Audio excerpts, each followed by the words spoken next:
memorizing the primary and the secondary colors. If you want to get really good, you can memorize the tertiary colors. It's a little bit harder. It's just going to help make it easy to remember, because you guys need to know this like the back of your hand. It's going to help you in everything. Okay, but to the boring stuff really quick, we're going to start going over the board things again. I know it's early, I know this is boring, but just try to keep your eyes and your ears, attention, all on me. When we come back from break, we'll do more makeup theory and perhaps a demo. I'm not sure yet.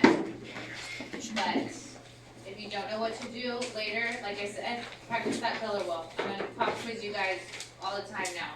I'm going to ask you random colors. How do we know what cancels on the color wall while I get this up? How do we know what color cancels another color? Does anybody know? From right across each one of it. It's right across from each other. So this is how you guys are going to start using that tool.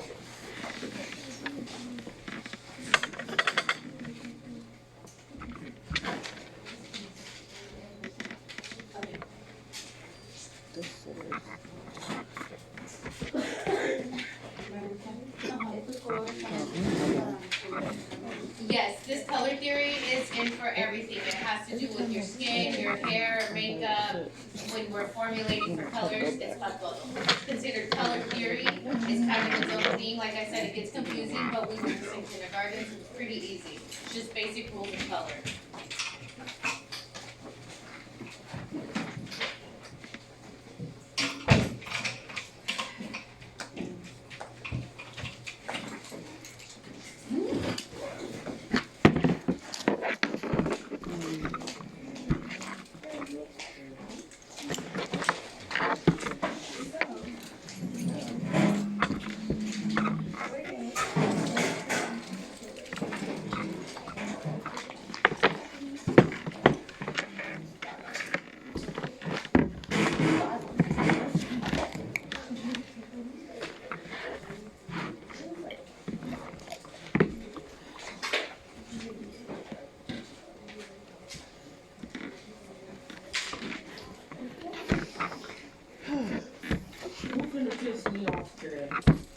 Everybody. That means everybody.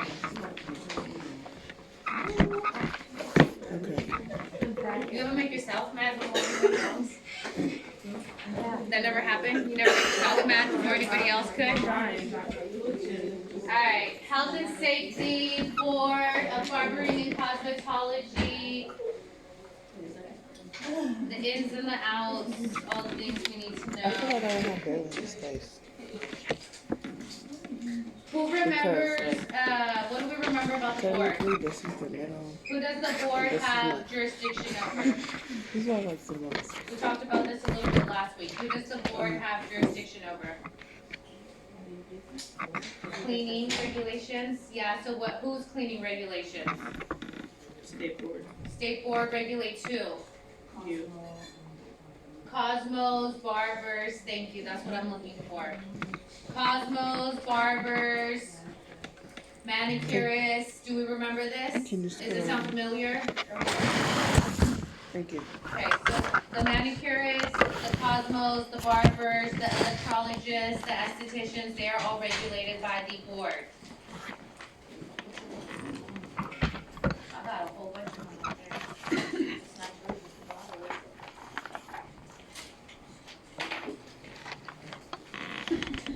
Who knows how much it costs for your exam to go take your state board exam to get your license? $125. Every time you retake it, you have to pay.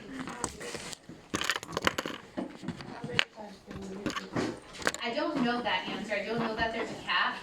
I've heard of more people stop trying than actually being told. I've never heard of anybody being told they can't take it. What about the courses, let's say 10, like you didn't pass it 10 years later, do you need to take a course to refresh or no? In 17 years, I've never had to retake any courses. I've let it expire twice.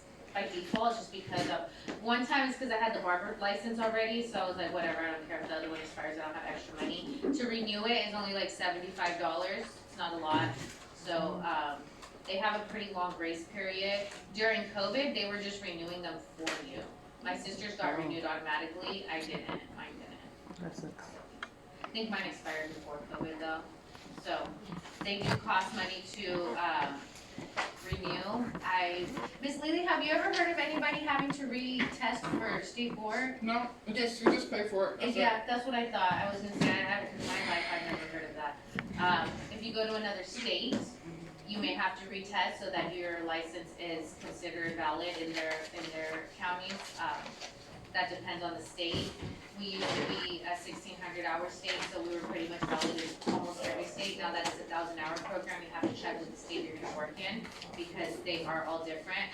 When we were 1,600-hour program, we exceeded most of the other states' hours. Now we are less than or equal to most of them, so certain states do require different things than ours. That's why the board is in place with the entire website, so that we can just know what's what for our state and for our scope, whatever our license is. ¿Te refieres fuera de California? Yes, so if you go out of California, you may or may not be able to legally practice, because you're licensed to work in California, but it depends on where you're going. You have to check in the state that you will be working at. A lot of people do it though, working out of state is not unheard of. So first we have to complete all of our school requirements, which is our theory hours, which is what we're in right now. So before we even get to the point of applying for the board and paying for the test, we have prerequisites, and the prerequisites are as follows. You have to have above 70% on your exams. You have to pay any additional fees to the school that, or the apprenticeship that you may have gone to, so wherever you were given your hours has to be fully paid off. If it's not fully unpaid, then you are not able to apply for your state board. Even if you completed your hours, even if you passed all your tests, you have to pay your school off first, and then you can apply. And then put the hours of your mail, and this is your. What was that? 70% is passing for state board and for exams within our class. I've had people from apprenticeship schools asking me what is passing rate. So thankfully we're all here. I doubt we're all going anywhere else. But if you know of anybody that's in an apprenticeship program, they may have different rules. I don't know what stands, I just know what we're supposed to do. I know some apprenticeships make 80% the passing rate for their tests. But as far as for what state board requires in the school, the exams are 70% and above. If you've heard otherwise at other schools, I don't know what to tell you, but it's 70% that's passing. You have to create a Breezen account, which is going to set up your whole entire state board situation so that when you go walk in, you can check in, they know who you are.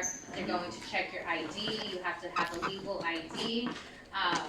You have to put your proof of training in, and that would be from Mix. You fill out your application online, you pay the fee with a card, and if you wish to pay in the other way with a check, money order, cash, you have to complete the paper application, and there is an office in Natomas, and I believe I've heard that there's an office in Folsom for bilinguals. So that's how you would go about doing the paper application. If you do not have an actual debit or a credit card to pay for the fee online, there is a way to do it in the office. But if you were to do it online, you create the Breeze account, it makes it really easy.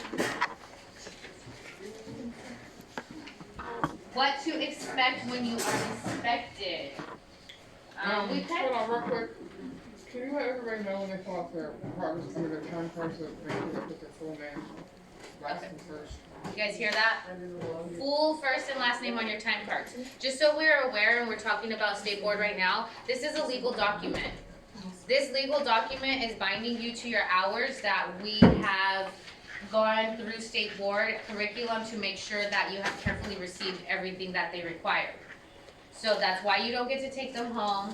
It needs a full legal name on the top. Your nicknames are cute, sign in on the sign-in sheet like that if you want with your student number, but these are legal documents. I can't put Miss Nessa 11 on my time card because legally it's